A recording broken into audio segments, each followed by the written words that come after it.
Double P podcast. Double P. What I like to call Double P.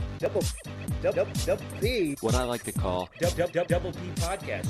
Welcome to Myfanwy's Epiphany. Oh, that was perfect. A podcast about the Starz television show The Rook. It's also airing on other channels around the world. I am Pawn Bubba, and with me are two members of the Check A. First up, it's a lady who really knows how to disturb a park. It's Lady Stephanie. Lady Stephanie, how are you doing this evening? I am good. I am ready. Let's do this. Also with us is a person I like to call a double C. Double C? It's Chevalier Catfish. Chevalier Catfish, you've made it to episode 5. There are only 3 episodes left in season 1 of The Rook. How are you doing so far? Well, I'm over 50% good tonight. I'm 5/8 of the way happy. Today we're going to be talking about Starz The Rook, Season 1, Episode 5. Chapter 5, as it's known in the title. It's an episode where Monica Reed and Myfanwy come together to help try to solve this unsolvable mystery. Let's go around the horn. Lady Stephanie, what is your ranking out of 10 for this Chapter 5? I'm going to say Chapter 5, rating 5, quintuple S. Quintuple S? Silly, slow, semi-superhero story. Whoa! That's a lot of S's. I'm still just kind of lost. They keep introducing new plot lines, but don't go anywhere with the other ones, and it's too little too late, I think, to be doing all this. Let's go to Double C, Chevalier Catfish. Chevalier Catfish has been tough on the show, but he fell in love with Grantchester. What did you think of Chapter 5? Well, I couldn't decide. At first, I was going to go with double S's. We know double S's. Double S? Double S. Yes, stomach susurration. But then I decided I was going to put it on the quadruple M rating, so I'm giving it 9.45 quadruple M. Quadruple M? Quadruple M. Yeah, that is Myfanwy and Monica's meeting of the minds. Ah, so that's a pretty high ranking from you, Chevalier Catfish. What'd you like about it? Well, I'm gonna be in opposition to the lady tonight, and I hope that this does not necessitate a meeting with HR. Although it seems like there's going to be a Grantchester backlog after this episode. I thought that they gathered a lot of the pieces together in this episode. We now know some of the reasons why things are happening, and it's mostly because Myfanwy, for some reason, decided to trust someone she doesn't even know. I guess that kind of makes sense because she can't trust anyone she knows. I'm not sure if the answer then is to trust someone who's a complete stranger, but nonetheless, they decided, let's have her do this stupid thing so we can move the story forward, and lo and behold, it moved the story forward. Woohoo! Thank you, Catfish. Let me go ahead and give my ranking out of 10, if that's okay. I think this was the best episode of the series so far, yet it's only going to rank 7, what I like to call double C's out of 10. Double C. Yeah, double C in the Check A game means cat claws. There were a lot of cat claws out tonight. There were women with sharp comments, flashing fangs, attacking other women. There were biting remarks everywhere. I love those biting remarks. Only 7 out of 10, though, because Myfanwy, once again, if she's supposed to be the hero in the big, exciting action moment that ends the episode, Myfanwy, you stay here in the car and just watch. So, 7 out of 10. The best episode, and I think I gave the premiere episode 7 out of 10, the best episode, and it gives me promise that these final 3 episodes can really round the corner and bring this show home into something we'll all enjoy. Well, I'm not sure about that. Let's hope. I mean, we learned that the big deal about this episode was that the whole thing is caused by her sister. It's a slight letdown from the huge machinations that were going down in the book that had to do with larger plans afoot. Yes. Well, you guys are jumping into the plot, and so let's get into the plot. Listeners, if you have a thought about The Rook and Myfanwy's Epiphany podcast, please reach out to us on social media. You can find us on Twitter and Instagram at DoublePHQ. That's the word double, the single letter P, and then the letters HQ for headquarters at DoublePHQ. Facebook.com/DoublePHQ. We want to know what book readers think of this. We're 3 book readers as host of this podcast, but we also want to hear from the non-book readers who, just searching Twitter, seem to be enjoying it a bit more because it is a puzzle to them just like it's a puzzle to us, but they don't know any alternative to what they've been given. Lady Stephanie, I understand that you have some friends in a Facebook group who have not read the book. Well, I posted, it's just a kind of an all mishmash group, and I said, what is everybody reading? And one of my friends posted, I'm reading this book called The Rook, and they just turned it into a TV show, and I love both of them, but they're very different from each other. And I said, oh, you like the show? Like, I think the book is one of my favorites, but the show I just can't get into. And she seemed to be in the middle of the book and still like the TV show, even though they were drastically different. That's just another opinion on Facebook outside the Twitter. Guys, this chapter 5 begins 3 weeks prior, so I'm going to believe before the show even began. We're seeing stuff that happened in a flashback, a bit like Myfanwy and her psychiatrist. We're in Paris, France, that the giant letters on the screen tell us. Some refugees are underneath a bridge in Paris, and Nassim is helping people forget some terrible things that happened to them. Soldiers who seemingly abuse some innocent people, and Nassim's the equivalent of eternal sunshine of the spotless mind. Suddenly, somebody with Owen Wilson's voice, who we later find out is Marcus Kevlar, recruits Nassim for a mission.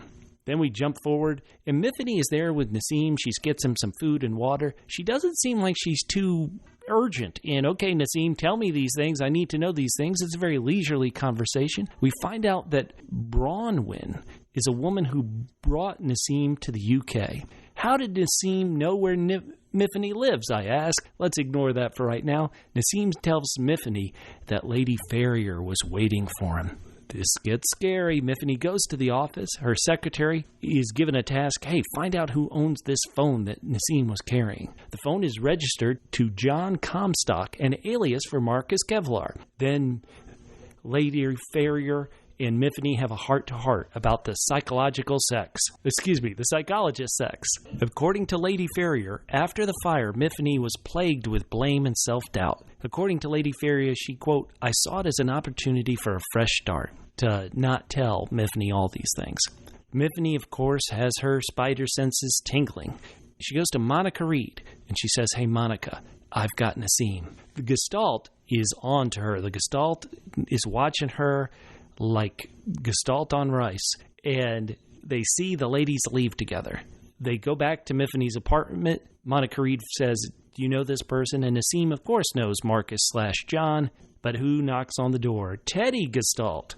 Slicked back hair Gestalt, and he's up for one thing, some romance and flirting by the river. But then, he's saying flirty things like, you make me dizzy. All relationships have to end tough.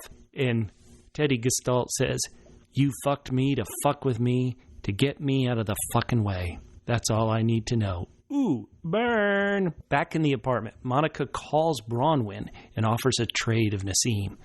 Boring Monica and Myfanwy have a drink. Then Monica realizes, hey, Myfanwy, you had your memories erased. Myfanwy asks, what gave me away? And I thought to myself, everything. Good grief. They go to the park for a trade. I've already mentioned that our action hero, Myfanwy, doesn't get to ever do any action or be a hero. She has to sit in the car because she can't remember how to handle a firearm. Monica goes out. It turns out Bronwyn, who has been released by Lady Farrier, is Myfanwy's sister. They're going to escape when the Gestalt show up. And who else shows up? Somebody with a very loud voice, Lady Farrier. What did you guys think of Myfanwy's story this week? Well, first of all, I was very upset. There was some talk, but we didn't get to see the Triple P tonight. Triple P? Yeah, the pussy-pleasing psychologist. I mean, you know what? He was there taking care of business. Instead, what do we get to find out? We get to find out that Nassim, you know, remember a few weeks ago on this podcast, I was telling people, please tell me why you like this show. I put out a plea, a serious plea to our listeners, and we did get some feedback. So I'm putting out that same plea tonight to Nassim. Nassim, you help Myfanwy out. Please, in 3 weeks from now, come and help me out and wipe out all my memories of the show. Nassim turns out to be innocent, unlike people who produce this show.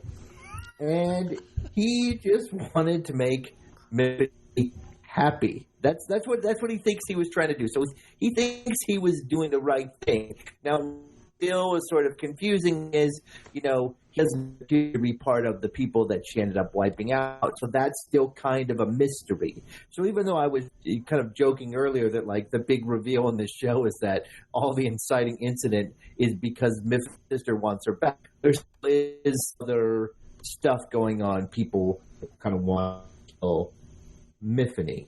And there was, Bubba, you talked about earlier that there was a lot of catfighting in this show. There was also a lot of snooping. I felt like every single a lot of snooping. I know, but like every single we had Myfanwy snooping, Grantchester was snooping. I felt Sybil was putting her nose in where it didn't belong. Everybody was snooping on this show. But I also had the problematic. I mean, even when Monica and Myfanwy have their talk, that it's just frustrating. I feel like Myfanwy has grown a lot, and some of it has come very quickly. But to be left in the car, this also frustrated me a lot.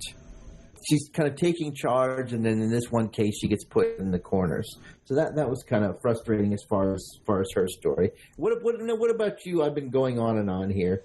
Lady Stephanie, what do you think about Myfanwy's through line? In Chapter 5, they don't even bother to give names to these episodes. No. I mean, I'm just so disappointed, as we've talked about. She's supposed to be the hero, and we're supposed to be following her through line, as you said. And there's just not much there. She's not very compelling.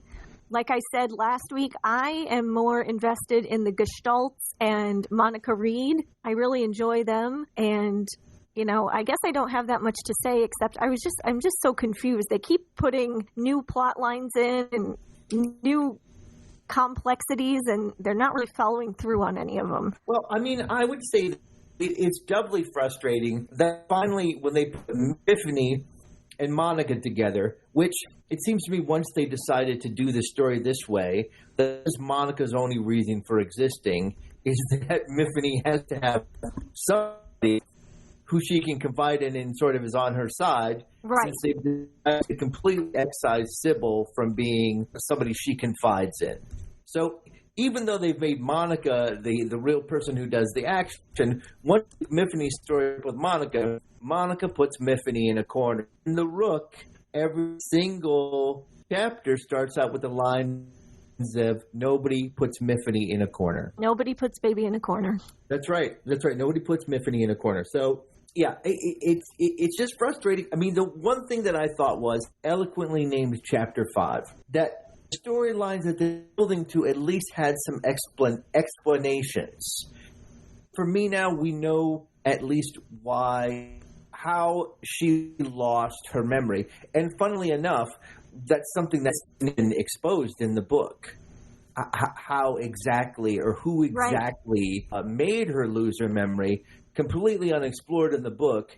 Now, there's a lot more going on, and that's just sort of a minor detail how she lost her memory. It's more exciting how she gets it, how she managed to deal with that in the book. But at least we have that piece of it now here. Now, we don't know why Farrier wanted her to lose her memory. Well, and what I'm also missing is letters to herself. I know they hit that point a little strongly in the first few episodes, but they seem to be losing track of that. And that was a major through line in the book, that Myfanwy wrote so many letters to herself and she didn't have a video cam like our Myfanwy did, but right. But she seemed to, at least the way they've shown it in the series, she taped a video to herself, and she only had like 5 minutes to do it, and it was only one. Right. Which kind of conversely goes against what we find. The interesting thing we find out about her that is maybe going to lead to something completely different in the series is that, we never saw her sort of getaway plan in the book because she chooses not to get away. Now, exactly. Here, Grantchester finds out that it was the Lugat that she had sort of set up her getaway plan in. So, on one hand, she had time to set up this complex getaway plan and contact the Lugat. And on the other hand, the only information she was able to leave herself was 5 minutes of a video thing on an iPad. And a few random letters scattered. Yeah, it really, so that's frustrating. But on the other hand, we see some moves that get made here as far as her now. I think she knows why she lost her memory. She knows that her sister's looking for her. Other things got moved forward in the show that have to do with other people's storylines. I won't talk about it now. But I thought, in general, I would have liked to have seen some of this kind of stuff in episode 2 or episode 3. But it feels like they have finally decided, okay, now that we've spent half the first season on setup, now we're finally starting to move forward. So that's a good point. And also, we did see some, the kind of powers we've seen so far have been really crap-ass, boring powers, and now we finally get to see something here. It's a day late and, $300,000 short, but maybe that will give us an indication that we're going to get more of that back in. More powers and more supernatural elements. Yeah. I think that would be a good thing. Sort of Myfanwy's storyline, I think. Yeah. But we should ask Pawn Bubba what he thinks of Myfanwy's storyline, since she's our girl, she's our Epiphany, she's our heroine. What do you think, Pawn Bubba? She's not much of a spy. I don't even know if I know what she's supposed to be doing at the office. She goes into the office and she types on a computer. Right, she's a rook. But what does she actually do at the office? I haven't read the book for a while, so I don't remember. They do spotlight it in the show. So if you know from the book, they do, like in last night's episode, one of the Gestalt says, hey, we've got this thing we're going to do, so make sure to free up the money for it.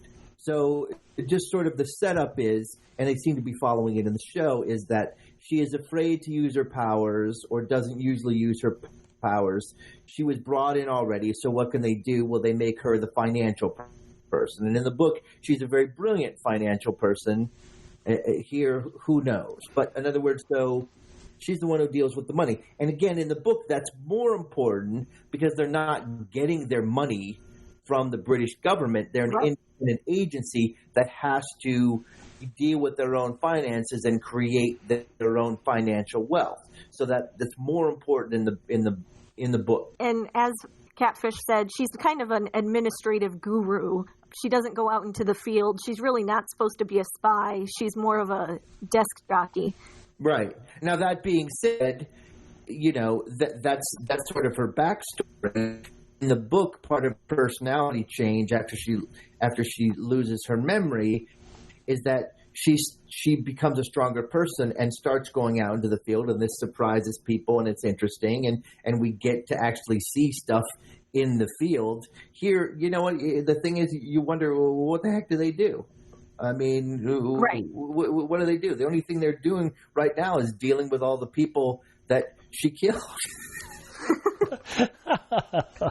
Well, I'll say Myfanwy's storyline is about as exciting as an accountant, so I feel pretty good there. Guys, why don't we jump in? We're going to save Lady Farrier's shriek until the end. Why don't we jump to Grantchester, somebody Double C Chevalier Catfish loves, and let's just look at what he did in this episode. Grantchester unlocks the phone he found in the safe deposit box when he took the red and blue key from Myfanwy's apartment in last week's episode. So he cracks the code, he's able to get into the phone, he looks for numbers that the phone is called, the numbers that are connected, and there's only one. He dials this phone number, and who is it? It's Roose Bolton, a.k.a. Lorik, a.k.a. the Russian syndicate head who runs the Lugat. And he seems to be out playing chess at a rehab facility. You guys can talk about that in a second. Grantchester, he goes to the office where he has to get into the infamous relationship therapy / relationship approval of the Check-A. And they're very probing questions. A slightly funny scene where Grantchester and his booty call always give opposite answers. Of course, we have to suffer through the urination question and the BDSM question before it finally gets to, hey, will you continue this relationship? They give opposite answers then. Ouch. Tough. They get into a bit of a fight. They start arguing. I had to suffer 10 minutes between breakfast and your next bad idea. So Grantchester, he's told, you're not going to this fundraiser event, are you? Of course. There's no scorn like a Grantchester scorned revenge. So he asks out our PR lady, who I kept wondering, is she going to come back? And they go to the fundraiser. At the fundraiser, the PR lady has a hilarious comment where she says, oh, I've admired your wife since I was a child. Ouch, ageism. But who else is at the fundraiser? It's Lorik Roose-Bolton himself. And Lorik reveals that he helped Myfanwy smuggle herself out of the country if she wanted to. Grantchester, well, why hasn't she? Why is she still here if she was going to smuggle herself out of the country? Lorik gives a very sexist answer. Women, they can't ever make up their minds. Am I right? And he also says it's good talking to the king, as if Lorik already knows that Lady Farrier has been removed from her position in the Check-A. What did you guys think of Grantchester this week? I know he's your guy, Chevalier Catfish, so why don't you take it away? Oh, my God. I mean, look, it was just prescient. Last week, I had my feud when I came out of it. Was gung-ho for Grantchester, and he is just proving me that's HR so good. All she cares about is his career. Politics trumps boning. We always know that is the case. He's so good at that, and he's the one who makes the diss there. Your next bad idea, and it's good. That's all funny scenes. Like you see on his face, the second he says it, he's like, "Did that really come out of my mouth, or was I just thinking it?" I thought for a second he might be like, "Let me see if I can put her to sleep, so that we don't have to have this argument anymore." That party scene also very fun. Now I will say this: the Home Secretary, who is Grantchester's, former paramour now. I don't know how good of a politician she is, because as soon as she sees Grantchester, she completely loses her shit right in front of her husband. It's like, how more obvious could you be? She is so petty in that scene. It is amazing. But like she says, "Oh my God!" I mean, if I was at a party with my girlfriend and she said, "Oh my God," and looked at some dude, I would be like, you know what? Something went down there, and I'm gonna find out right away. She's got no poker face, the Home Secretary. No, she doesn't. And that's when the PR lady talked to Grant, like, I don't know if I'm here as a colleague or a date. And the Home Secretary walked up and Zeroni, she's like, well, must be.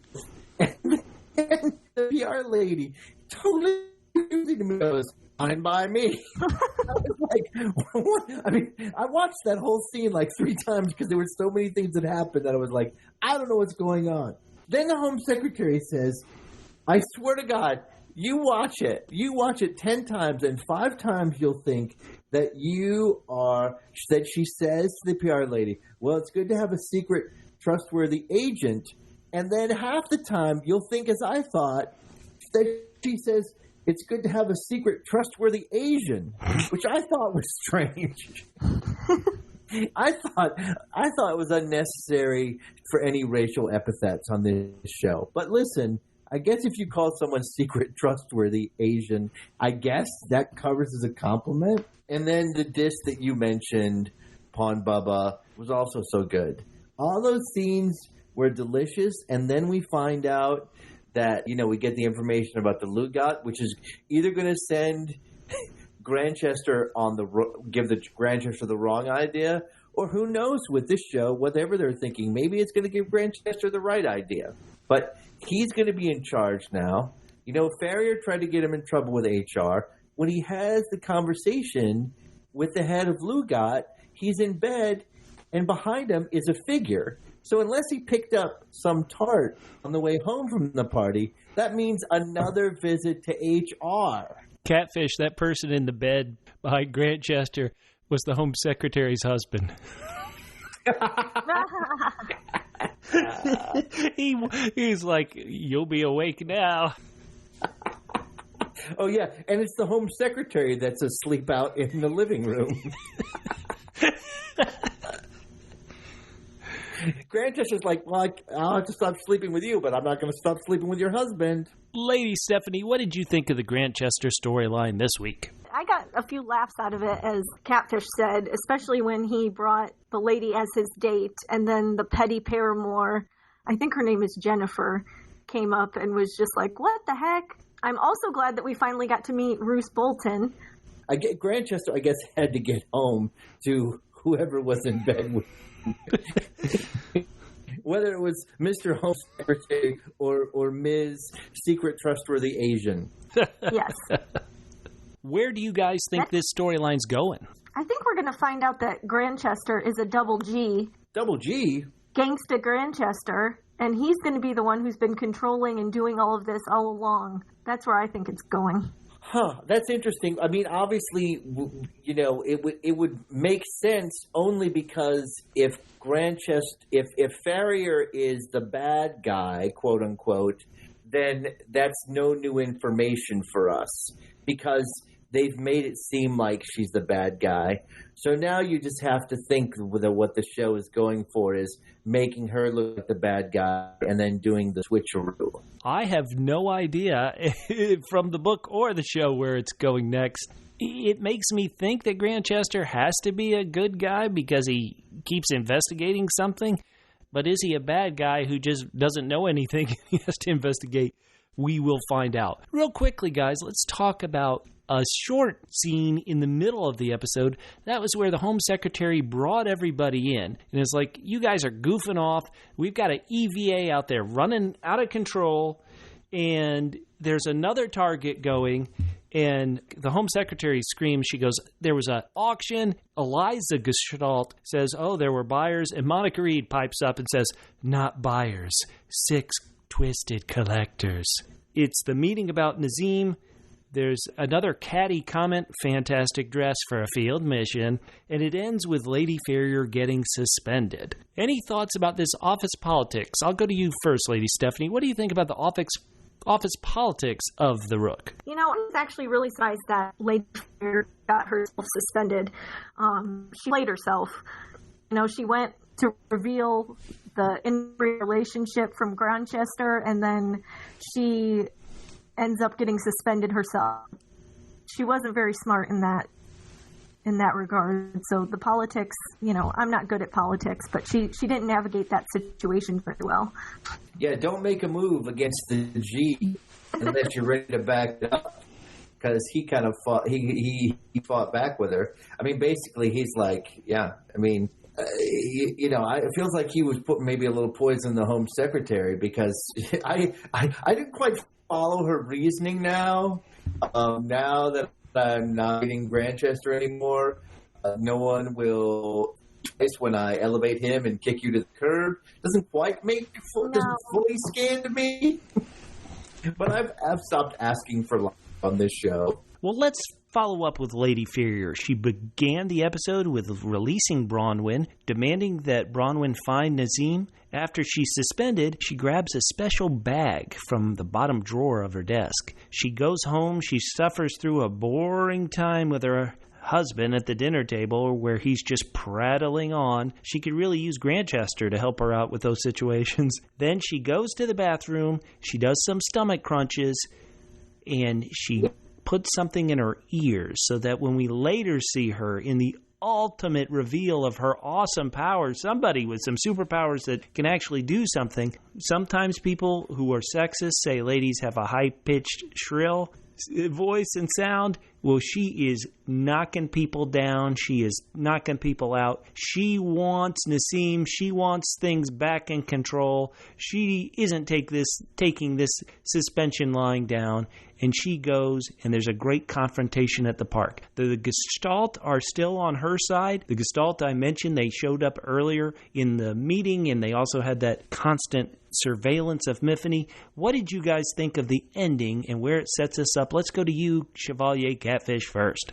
Well, this is where I really started, because I was enjoying this episode. I was like, I sent a text to you guys, and I'm like, it might be crazy, but this might actually be a good episode. And then that thing happened with, first of all, out of nowhere, they throw in some UMass, Where's My Mind, while she's taking a bath.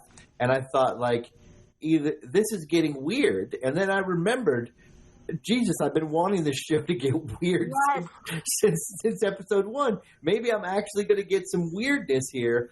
Although I will say, I don't know, for people of a certain age, and I am of a certain age, there's just certain songs you can't touch unless you want people to think of other things.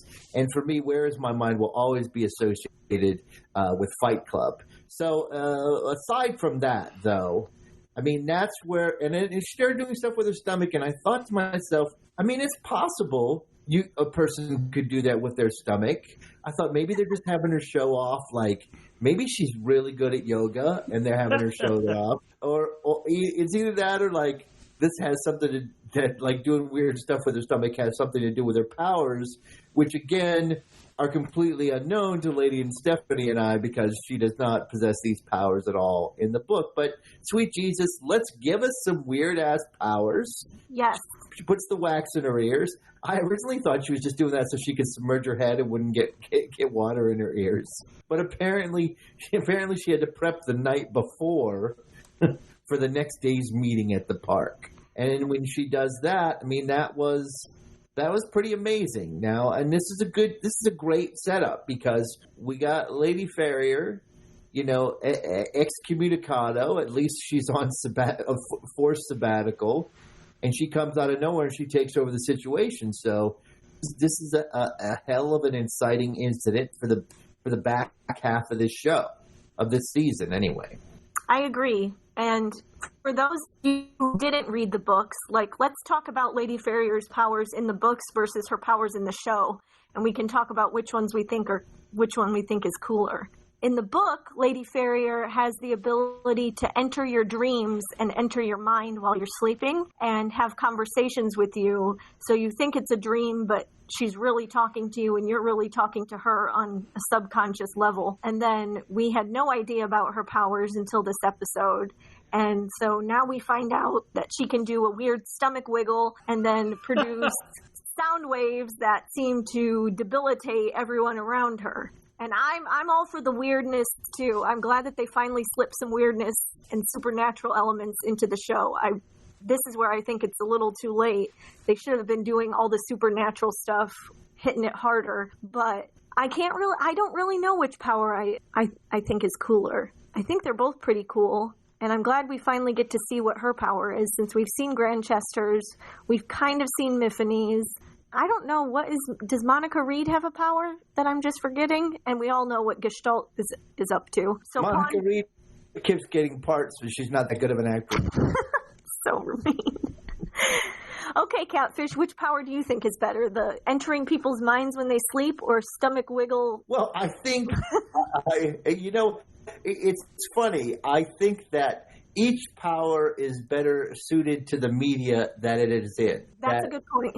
For a book where you're just reading, to have somebody to be able to do that, we're able to get out a lot of kind of exposition that way. That's a really interesting, cool thing. And then for a show, you want to see something interesting, although I don't want to see too much more of the weird body stuff. I'm just going to look away from that. Again, we just have not seen, we've not seen enough. That's probably the only visually cool thing we've seen. And in the books, there are a lot of visually cool things, really cool things that I, some things I'm not even sure that some things you need a lot of money to do very well, but some things not necessarily, but we're still much cooler than what we've seen so far. So the problem now is, yes, what kind of cool things can we see? I mean, we know what Myfanwy can do, and, I don't know how impressive that is, but, we're still lacking in a lot of cool stuff. We know what Nazim's power is. Yeah, you're right. I'm not sure what Monica Reed's power is. I mean, she wears the hell out of a dress. They're right about that. That's its own power. I mean, she likes to order people around. That's a good power. She does like to order people around, and she does like to decide, like, when people can do things. Monica Reed has super strength. Oh, yeah. She did those guys in the truck last episode. Yeah, I'm fully impressed still. That's why I remember it, because it was impressive.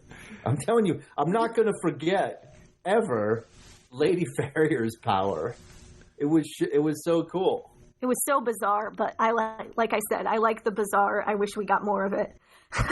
Yeah, there's so much that is bizarre and cool in the book. And also the thing about the book that's frustrating that they're not doing here is that they're making it all about. In fact, even the situation that they're making it about, even the part that has to do with Myfanwy is a much smaller piece in the series than it is in the books. And in the books, that's not the only thing going on. They're actually dealing with supervillains that have nothing to do with Myfanwy. I wouldn't call them supervillains. It's not like that. But like people who have really strange, weird powers that they have to shut down. They have a lot of, it's not just a thing where like Myfanwy kills a whole bunch of people in a park and they got to shut that down. There's a lot of other weird things. I mean, it's kind of like the way it happens in the book is like a lot of kind of Men in Black type situations, like the kind of stuff that happened in that movie. But instead of aliens, it has to do with human beings who have strange powers. So they have to like deal with the issue, and they go on a lot of missions. Yeah, I could say. Yeah, so again, it kind of expands the world. This feels so insular. They also have gotten rid of some characters that are involved with the Sheki. So that means that we have a very limited number of people we're dealing with in the Sheki here, which also makes it seem like a much smaller story. And this school that is closed, that got burned down by Myfanwy, it's open in the book. So there's a whole world. You know what I mean? It's like now when you go to the John Wick movies, where it's like that I find cool about it is like you're like, oh my God, it's not just him. There's a whole unseen world that we don't see that's happening right along our world, and it's just out of our vision, but it's there. And that's the sense you get in the book, and in the show, it just seems so small. It's such a small story. Lady Stephanie, to answer your question, I actually would prefer to enter people's dreams. I disturb enough people in the park. I need a different superpower. Do you do a stomach wiggle? Not after drinking so much soda and sweet tea. I'm going to have to work on my stomach wiggles. Sorry, Pawn Bubba. I was going to say that there's already enough women that are dreaming about you. I don't think you need to enter any more women's dreams. Guys, I'm going to go around the horn now. We've only got 3 episodes left in the first season of The Rook, and I want to ask you guys what you want. Not what you think will happen, but what you want to have happen in these final 3 episodes. And I'll go first, and I'll say that what do I want? I keep pointing out that Myfanwy is a not very active lead character. I want her next episode. She's just found out that this person is her sister. She doesn't know who's betrayed her. I want her to just unleash her superpower. You don't have to give me a long explanation of how suddenly she knows that she can shock people and she can fry schools and all these things. Just let her do it and let her be active. And then build up to a shocking reveal of who is behind all this. Now, as I mentioned at the very first episode of The Rook, because it just felt like only the people in that conference room could be the bad guys, it doesn't feel like a long kind of list of who it could be. But give me a shocking reveal and hopefully have the Gestalt do more. Even though I like this episode a lot, they were very tangential to the story. So that's what I need in these final 3 episodes. Let's go to you first, Lady Stephanie. What do you want to see in these final 3 episodes? I I want more strange. I want more supernatural powers. I want more Lady Farrier stomach wiggles. I want to see the powers. I don't want to see Grantchester put someone to sleep. That's not that interesting. I want to see Myfanwy use her powers. I just want more of the supernatural element. Since they did it this episode, I'm hoping they're going to continue for the next 3. That's my wish. Strange, bizarre, weird, like me. That's going to be a tall order to be that strange, Lady Stephanie. All right, Chevalier Catfish, what do you want to see in these final 3 episodes? Well, that's definitely my wish, too. It's more strange, but also let's see something else. I want to see, again, something happens in the book. It's like power against power. Let's see some superpowers battle it out with their powers. Let's get down to it. And also, let's see if I want Grantchester to bed every single one of the Gestalt. 4 different scenes or just one scene with all 4 of them? One scene where 3 of them are sleeping and he's having sex with one who's awake. Why do they have to be sleeping? Why can't they just not be there?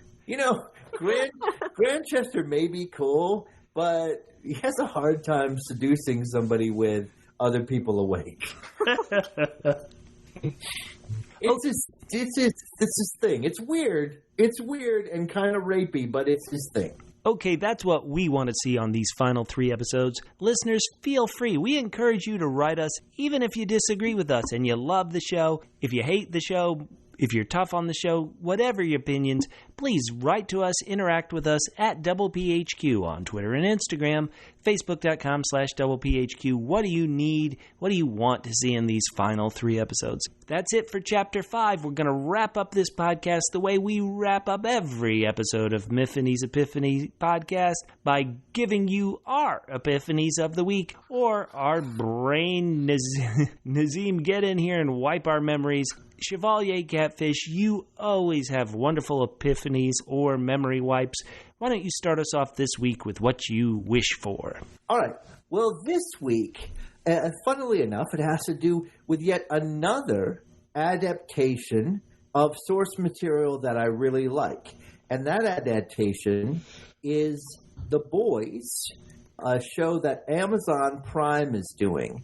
And just to sort of set it up a little bit, The Boys is essentially about a world where superheroes are around and about. But, of course, because they're treated like rock stars / big actors, that leads them to really horrible misbehavior. And there's a group of people who are trying to expose and or shut down that behavior. It's a very bawdy and at times excessive series, just like the comic books were. And when I first heard about this and that Amazon Prime was doing it, I thought they are going to tame this down. Well, to my extreme surprise, not only did they keep the irreverent and occasionally heavy, I would call it NR, not X, but a heavy R. They have kept that spirit of it. They've given it a little bit of heart, and they actually are doing a better job. They've kept the original plot, and they've actually improved upon it. So my epiphany of the week is, if somebody buys a source material to convert it to another media, they really like that and honor it and trust the source material, you can make a really great show instead of a crappy one. Interesting idea. I doubt it'll work, sticking to the source material. Thank you, Chevalier Catfish. Lady Stephanie, do you have something this week you'd like to forget, or did you have a great epiphany? Let's hear it. Like Chevalier Catfish, I've been doing some new shows as well, and I just finished the final season of Orange is the New Black. There were some epiphanies in the show, but I'd rather have it erased from my memory so I can go back 6 years and watch the first season again. The first season was so great. I remember everyone talking about it, everyone loving it. And now They had a few stumbling seasons along the way, but they wrapped up pretty strong. And I guess I wish I could just erase my memory and go back to when you first watched a show. I always wish that. That is This a is great amazing. wish. Pawn Bubba, is your epiphany or erasure is also going to be about a show that you wish we were covering instead of the Rook? Hey now. I want to say that I loved that first season of Orange is the New Black, and I can't wait to borrow somebody's Amazon Prime account so I can watch The Boys. But my epiphany this week has to do with my family reunion. If you follow me on Twitter, @FitandTrim, that's FITTENTRIM, @FitandTrim on Twitter, you'll see that I had a family reunion this weekend up in the Georgia mountains. And when I went up there, in the buffet line for our big family dinner, there was something called Moonshine Pickles. And let me say, you would probably have to drink the whole jar to even get a buzz, but these things were damn great. These were the kind of things that if two federal officers went up a hill looking for some moonshine pickles, they wouldn't be seen again. I don't think they're going to come down that hill because they'd be eating all these delicious pickles. And so that's my epiphany for the week. Did you get to take them home, or were they all gone? They were all gone. I had like 4 or 5 of them, and it was wonderful. Now, who's got that recipe, Pawn Bubba? I know, I was going to say, I love a good pickle. I'm going to follow me on Twitter. I'll see if I can find it. I also want you guys to follow our 2 wonderful co-hosts. Lady Stephanie, how can people follow you on Twitter? You can find me at SM Persephone. That's SMPERSE phone, like the goddess of the underworld. Awesome. Chevalier Catfish, if somebody wants to go to you for some Grantchester-esque advice, how can they find you on social media? They can hit me up at CJGman67. And after they do, they'll start feeling very sleepy. Oh, no. Everybody, we've got 3 more episodes to go. Please write to us. We don't have any ads just because we're too lazy to look for ads, but also because we're really only doing this to interact with you. Until next week, until somebody gets some beeswax out of their ear, you'll hear us on Myfanwy Epiphany! Is somebody typing something? Oh, No, the that's at the microphone end. fell away. Do you want to do that part again? All right, let's try it one more time. Okay. So until you hear us next time on Chapter 6, so we'll see you next week when we review Chapter 6 on Myfanwy's Epiphanies! Stay in the car, Myfanwy. You don't get to do anything fun. Oh, Nope. God damn it. Guys, the author never replied to my tweet He's about in what hiding. he thinks of the show. Shocking. All right, guys. They can't take whatever. He's not gonna. I mean, I presume they bought the whole world. They must have bought the second book too, but not like it matters. Right. Considering that the big bad not even going to show up in this. He's still promoting the show, so he must still like it. Well, he wants that season 2 money. He'll get money. He'll get more money. The more they make, the more money he'll get.